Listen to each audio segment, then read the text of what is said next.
അമേരിക്കയുടെ കരുനീക്കങ്ങൾക്ക് വഴങ്ങില്ലെന്ന് തെളിയിച്ച് കയറ്റുമതിക്ക് ഇന്ത്യ പുതിയ വിപണി കണ്ടെത്തുന്നു. ഇന്ത്യയുടെ ഏറ്റവും വലിയ വ്യാപാര പങ്കാളിയായ യുഎസുമായുള്ള ബന്ധം കഴിഞ്ഞ വർഷം ഓഗസ്റ്റിലാണ് വഷളായത്. കയറ്റുമതിക്ക് ട്രംപ് ഉയർന്ന താരിഫ് പ്രഖ്യാപിച്ചത് കയറ്റുമതി ശക്തിയാക്കാനുള്ള ഇന്ത്യയുടെ സ്വപ്നങ്ങൾക്ക് തിരിച്ചടിയാവുകയായിരുന്നു. റഷ്യൻ എണ്ണ ഇറക്കുമതി ചെയ്യുന്നതിന്റെ പേരിൽ 50% അധിക താരിഫ് ചുമത്തുകയും ചെയ്തതോടെ യുഎസിന് പുറത്തുള്ള വിപണി ലക്ഷ്യമിട്ട് ഇന്ത്യ കരുനീക്കം ശക്തമാക്കിയിരിക്കുകയാണ്. ഒരു വർഷത്തിനിടെ UK അടക്കമുള്ള 4 രാജ്യങ്ങളുമായാണ് ഇന്ത്യ വ്യാപാര കരാർ ഒപ്പിട്ടത്. കാർഷികോൽപ്പന്നങ്ങളുടെ ഇറക്കുമതിയെന്ന യുഎസിന്റെ ആവശ്യം സമ്മതിക്കാത്തതാണ് വ്യാപാര കരാർ വൈകുന്നതെന്ന് നേരത്തെ റിപ്പോർട്ടുകൾ ഉണ്ടായിരുന്നു. എങ്കിലും ചരിത്രത്തിൽ ആദ്യമായി അതിവേഗത്തിലാണ് ഇന്ത്യ മറ്റു വിവിധ രാജ്യങ്ങളുമായി വ്യാപാര കരാറുകൾ യാഥാർത്ഥ്യമാക്കുന്നത്. നിലവിൽ European Union, Eurasian Economic Union, Mexico, Chile, South America, Mercosur വ്യാപാര ബ്ലോക്ക് തുടങ്ങിയവരുമായി വ്യാപാര ചർച്ചകൾ നടക്കുന്നുണ്ട്.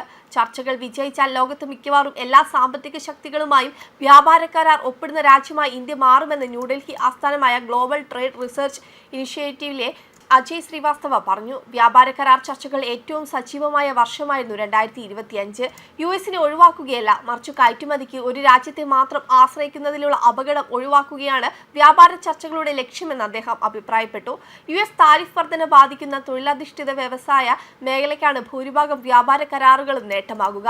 3 വർഷത്തിനുള്ളിൽ ബ്രിട്ടനിലേക്കുള്ള വസ്ത്ര കയറ്റുമതി ഇരട്ടിയാക്കാൻ വ്യാപാര കരാർ സഹായിക്കുമെന്നതാണ് വസ്ത്ര കയറ്റുമതി പ്രൊമോഷൻ കൗൺസിൽ പറയുന്നത്. യൂറോപ്യൻ യൂണിയനുമായുള്ള വ്യാപാര കരാർ യാഥാർത്ഥ്യമായാൽ നേട്ടങ്ങൾ ഇതിലും വലുതായിരിക്കും. കരാർ ഒപ്പിടാൻ European Commission president Ursula von der Leyen ജനുവരി അവസാനം ഇന്ത്യയിൽ എത്തുമെന്നാണ് പ്രതീക്ഷ. ലോകത്തിലെ വ്യാപാര കരാറുകളിൽ ഏറ്റവും വലുതായിരിക്കുമെന്ന് അവർ സൂചന നൽകിയിട്ടുണ്ട്.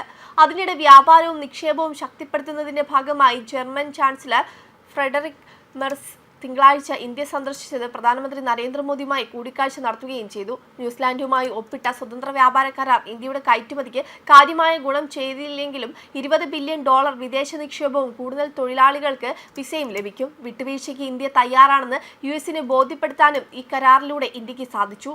ഇന്ത്യൻ കർഷകർക്ക് ആശങ്കയുണ്ടായിട്ടും ന്യൂസിലാൻഡിന് ആപ്പിൾ ഉൾപ്പെടെയുള്ള കാർഷിക ഉൽപ്പന്നങ്ങളുടെ ഇറക്കുമതിക്ക് ഇളവ് നൽകിയതായും വാണിജ്യ മന്ത്രാലയം ഉദ്യോഗസ്ഥർ ചൂണ്ടിക്കാട്ടി.